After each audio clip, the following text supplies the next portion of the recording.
マルさんの本当のことのお時間です。今日はね、久しぶりに激ヤバ本タウシリーズの話をしたいと思います。でもね、激ヤバと言ってもね、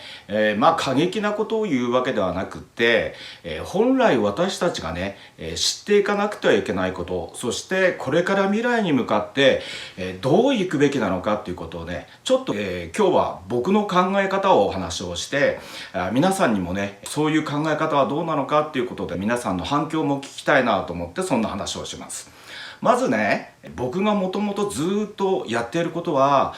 日本という国は非常に本来は素晴らしい国なんですが、これがね、残念ながら一番はね、戦後今から77年前に大東亜戦争で負けてしまって、そこからね、いろいろなね、日本人が弱体化をするためのね、いろんな方策をされてきてしまったんだよね。教育のこともそうだし、社会制度もそうですね。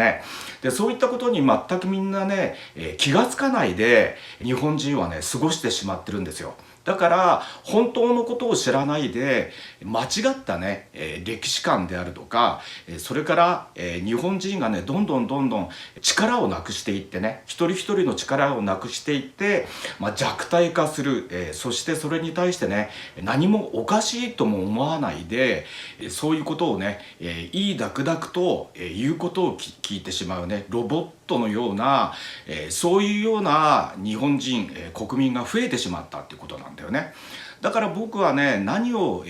皆さんに伝えたいのかというと、まず日本人が日本人の誇りを取り戻して、そして本来の日本国民のね力をね、もっとアップさせていくっていうことを、していかなくちゃいけないなっていうことを、提案してるわけなんですよ。でそのためのね、まず第一弾としてこうやって YouTube で本当のことって何なのかっていうことを皆さんにねお伝えして、皆さんにまず目を覚ましていただきたいなと思ってるんです。それから、日本がねものすごい悪循環の方向に行ってるというふうに思ってるので、これをね、本来の良い循環の方向に持っていくってことを僕は提案してるわけなんだね。で、そういう考え方、全循環な考え方を持ってる人を、増やしていくってことが、これが絶対必要だろうと思って僕は自分の独自の学校をやったり、こうやって YouTube で配信をしたり、Facebook で情報発信をしたりってことをしてるわけなんです。今日はね、その中でも、これから日本が変わっていくために一つはね農業のこと、そして、一つは、若者たち、を支援するということについてお話をしたいと思います。まずね、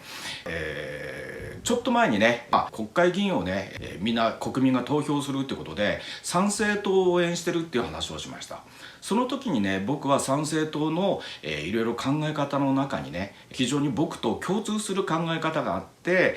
日本を変えていくための大きな方針を出してるってことがありましたね。一つは教育を変えるということがありました。それから、日本を守るということと、それから食料のことと環境のね、配慮ということをやっていくってこの3つの柱を立ててたんだよね。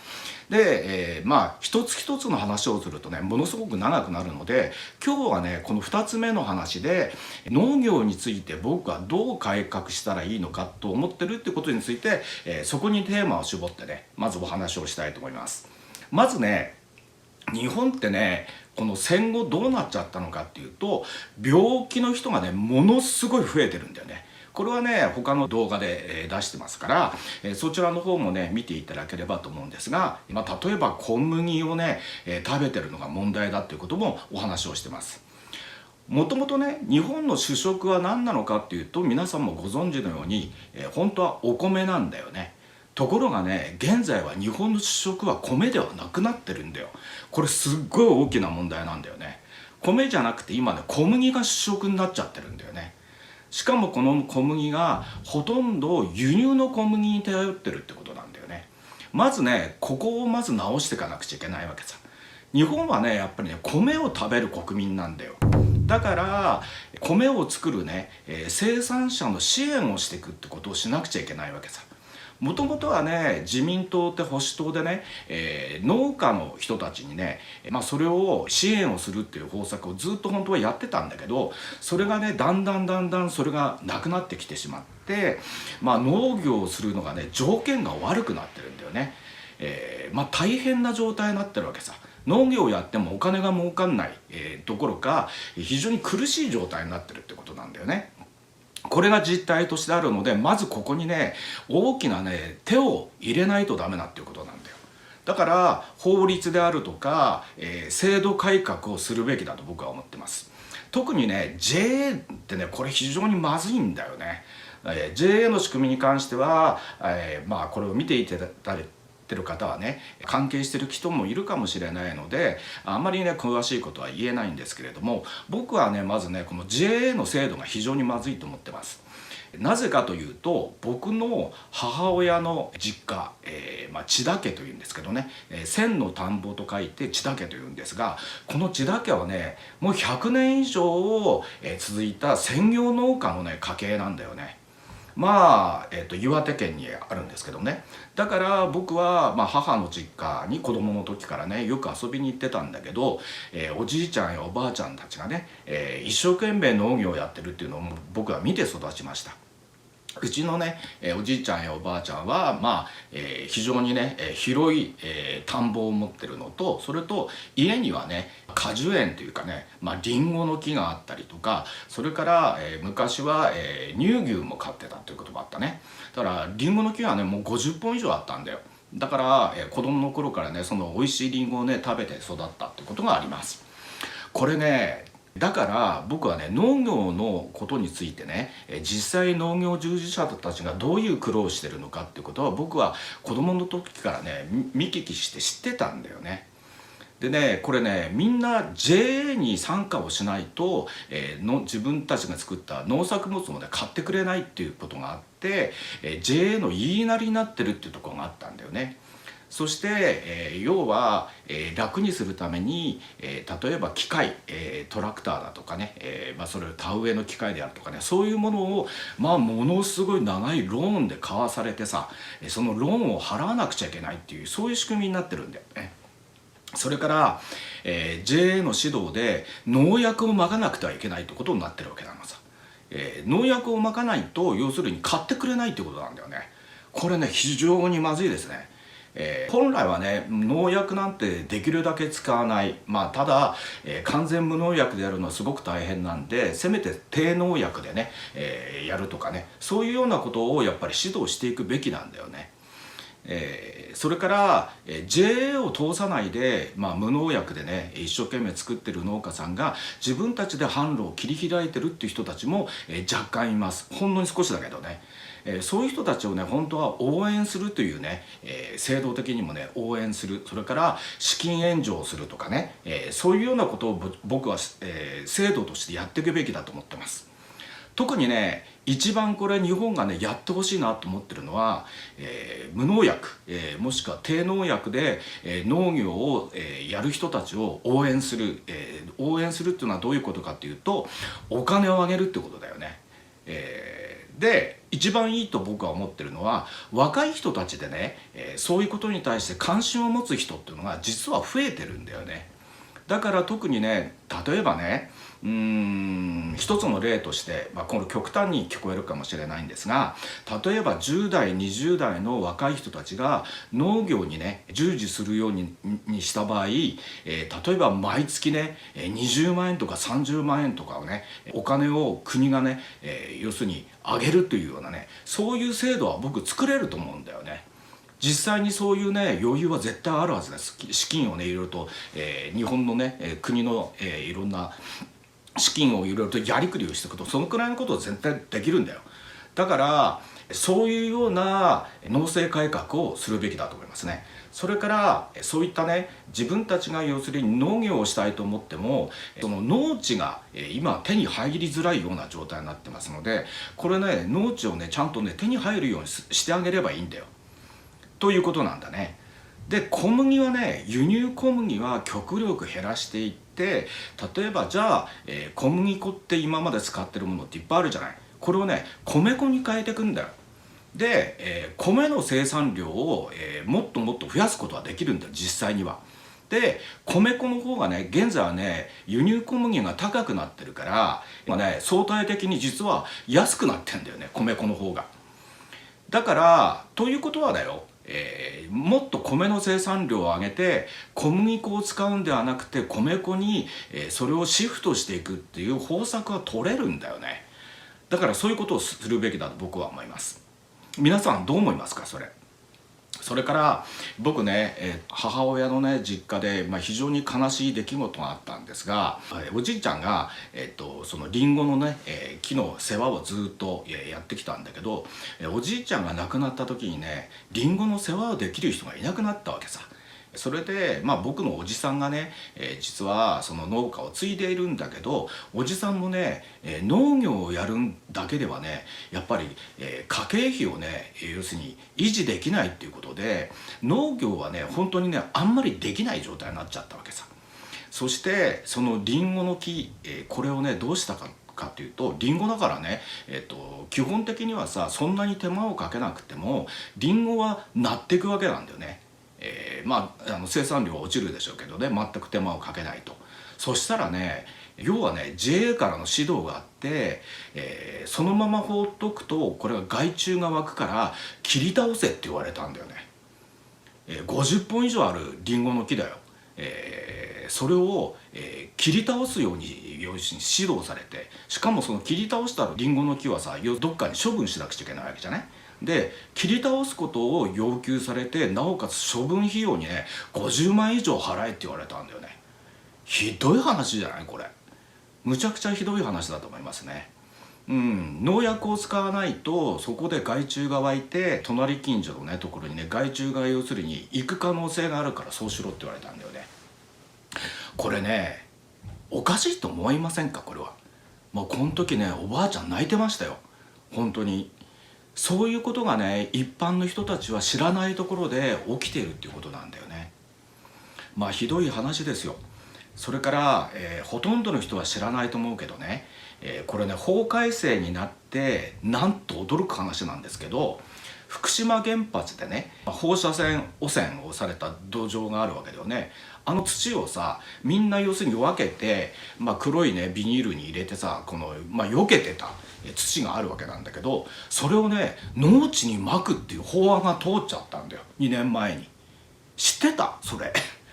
むちゃくちゃだよね。なんでそんなことをやる。農地に放射線汚染されていた土壌で隔離してたやつをそいつを農地にまくっていうことをやったんだよ、福島で。ひどいよね。もう狂ってるとしか思えないよね。これ事実ですよ。実際ニュースで流れたからね、ほとんどの人は知らないと思うけど。でなんでそんなことすると思う。これね放射線汚染をされた農地でも育つ、遺伝子組み換えをしたね種がね作られたからなんだよね。そのためにわざわざそんなことさせられたんだよ。ひどいよね。そしてこの、種なんですけど F1 といってね世代交代ができない1世代だけで要するに、終わってしまう、種子法というものがねこれも法案で通ってしまって、そんなものをね農家には要するに強制的にその種子を変えっていうことも今行われてるんだよね。でもともとのちゃんとした、ずっと、農業ってさ、例えばリンゴにしてもリンゴの種をそれを大事にしておいて、その種を土にまけばまたリンゴの木が生えるわけじゃない。そういうことで要するに無料でずっと循環していって、永続的に農業っていうのは進めることが本当はね、自然界の中であるわけなんだけど、それがねコントロールして、農家の人たちからねお金を奪い取るためにそういう法案が通ってしまったってことなんですよ。おそらくこれはアメリカであるとか、いわゆる DS と呼ばれてる人たちからの、指示でそういうことがされてしまったということだと思うんだよね。こういうことについてはねやっぱり間違ってることは間違ってるっていうことをきちんと国会の中で話し合ってそれを撤回するべきなんだよね。皆さんどう思いますかそれ。でおそらく僕は参政党の神谷さんはそんなことを知っていてそれを国会の中で、行っていくんじゃないかというふうに僕は推測しています。だから僕は参政党を応援してるんだよね。そして参政党に僕も参加をして、今言ったようなことを僕は、提言していこうと思っています。それからもう一つ、農業の改革に関してはね、こんなアイデアもあります。例えば僕はね、東日本大震災の時に、宮城県をね中心に支援をしに行ってました。福島にも行ったんだけどね、その時にね、要は、農地がね、要するに津波で、塩害があったりとか、それから放射線汚染をされてしまったから、農地がね、要するに遊休地になってしまってる、そういうところがいっぱいあるんだよね。でそのためにね、代々続いた農家の人たちが残念ながら農業をね、要するにね、断念するっていう人たちがたくさん実は起きちゃったんだよね。で中にはね、あまりにもショックで自殺をする人たちもいっぱいいたんだよ、今まで農業をやってた人で。これね、どうしたらいいのかっていうことに関して僕は一つね、提案があります。これね、法改正をして、まずは僕は特に荒れてしまった、農地に関してはね、そこでね、麻を栽培するっていうことを要するに法案で通せばいいと思ってるんですよ。これどういうことかっていうとね、77年前に大麻取締法というものが作られました。いわゆる麻をマリファナと呼んでね、マリファナというのは覚醒剤の一種なので、それを吸引すると、要するに精神異常を起こしてしまうから、これを要するに麻は、禁止であるっていうね、そういう法律が77年前に作られたんだよ。でもこれよく大麻取締法の中身を見ていくと、吸引する麻ではなくって医療用の麻、要するに衣類だよね、衣類を作る麻もダメだってことに禁止したんだよね。これ全然理屈が通らないじゃん。だって吸引するのが危ないからっていうさ名目で大麻取締法と作ったんだけど、日本では麻を栽培すること自体、要するに吸引するものを目的ではなくて、衣類を作るための麻っていうのはまた別な種類であるんだよ。それから麻からね、実はね、油を取り出すこともできるんだよね。油を取り出すとね、実は麻で作った油で、車を走らせるっていう実験も成功してるんだよね。そういうことを実はこれ法案を改正して、日本でもね、麻を作れるっていうようなね、法案に変えればいいだけなんだよね。そして麻というのは非常に強い植物なので、これでね、例えば塩害の被害に遭ったところだとか、放射線汚染された土壌でも麻は絶対育つはずなんだよ。麻はね、浄化をする力を持ってるからなんだよ。そうするとね、農地をね、もう一回回復することができるし、麻というね、非常に冷性の高い、霊力の高い植物を育てることによって、日本をガードすることのね、力にね、実は使うことができるってことなんだよね。これ科学的にもう分かってることなんだよ。だから法律を変えればいいだけの話なのさ。今ね、これからやっぱりね、緊急事態宣言が発令されて法律がいろいろと変わっていく可能性があるんだけど、変な法律の改正っていうのは僕はもちろん、認めたくないんだけれども、こういうね、抜本的にね、日本の力を強くするための法律の改正は僕はすべきだと思ってるんだよね。そのために、国民がね、そういうことに対しても意識を持って、ダメだとかね、暗い未来のことにね、頭を悩ませたりとかするんじゃなくって、国民一人一人がね、立ち上がって、そういうね、進歩的な日本を変えていくんだ、もっと日本の力を取り戻していくんだっていうことに、そういうところにね、意識のある人たちを増やしていけばいいっていうことなんだよ。だから僕はこの本当のことということで、YouTube で配信をしてるんだね。だからね、こういうことの考えについては皆さんのね、意見を聞きたいと思います。コメント欄にね、コメントを書いてくださったら非常に嬉しいですね。私が言ってることはそうだと思う人はぜひね、高評価ボタン、そしてチャンネル登録をしてない方はぜひチャンネル登録をしていただきたいと思います。そしてね、こういう日本のね、世の中を変えていく、もっと日本の力を取り戻していくっていうことについてね、賛成だと思う人はどうぞね、僕のね、この YouTube で今発言したことを友達にもね、見るようにね、伝えていただけませんでしょうか。そうすることによってね、意識のある人たちが連携していけば、本当は僕は日本は変えることができると思ってるんだよ。でね、日本って僕はものすごく力のある、国だと思っていて、本来の力を取り戻せば世界が変わる鍵にもなる国だと思ってるわけ。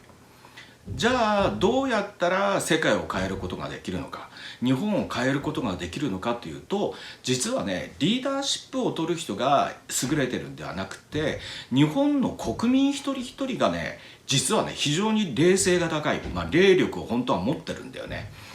そういうところに目覚めていくと、実は国民が目覚めて、国民がねの意識を上げていくことによって日本を変えることができるってことなんだよ。そのね、GHQ がやってきたことは、この日本の国民一人一人がね、本当は力が強いってことを知ってたので、そういう日本の国民がね目覚めないように、そういうね言論統制をしたりとかね、そういう国力を落としていくために米の、主食をね、小麦に変えていったりということをね、長い期間をかけてやってきたんだよね。だから僕は、いろんな日本をね改革していくことにはいろんな課題がいっぱいあると思いますが、まずはね、日本人の一人一人が、力を取り戻していくためにまず農業の改革をすべきだと思っています。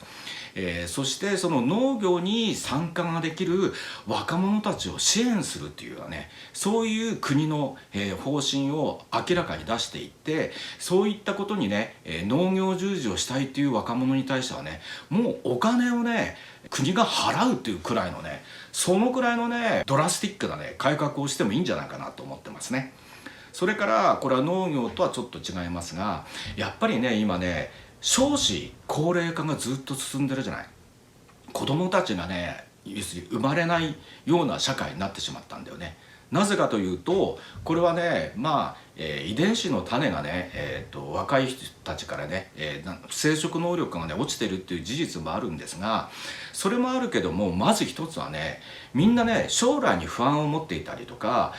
生活費をね要するに捻出ができないので子供を産みたくないっていうね、そういう若い人たちが増えちゃってるんだよね。これものすごい問題です。僕は若い人たちにねどんどんやっぱり赤ちゃんをね作ってもらって、そしてその子供たちを育てるっていうね教育にもね手を、加えていくっていうことをね、これね国としてやっていかなくちゃいけないと思ってるんだよね。だからね、例えば小学生以下のね子供を持ってるうちには毎月20万円とか30万円とかね、配りますとかね、もしくは中学生くらいまでの子供を持ってる時には、毎月10万円とか20万円とか配るっていうさ、そういうことをやっていけばいいんだよ。そしたらね、家計に困んないし、頑張って子供を産みたいっていうね若い人たちはね増える可能性は十分あると思いますね。どうですかこの考え。僕はねぜひそうやって、農業の改革、そして若い人たちが可能性をね、安心して、開けていくような、そういった社会に変えていくべきだと思いますね。そういうことを僕は考えてね、今日は激ヤバと言ってますが、僕の本音をねお話をするということで今日の話をまとめてみました。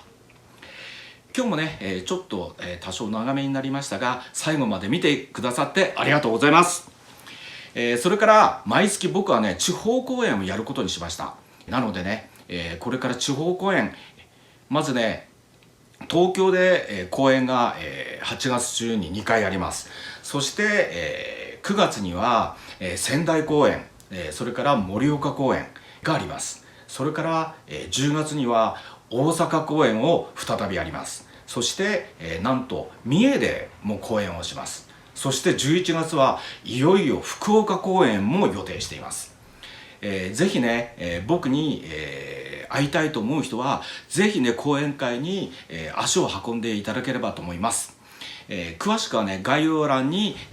書いておきます。そしてね、参加をされたい方はぜひ、事務局の方に問い合わせをしてみてください。ということで、皆さんとお会いできることを楽しみにしてます。今日はね、見てくれてありがとうございました。じゃあまたねー。また。問い合わせ連絡先はこちらまで。info いやさか369@gmail.com。ぜひ連絡待ってます。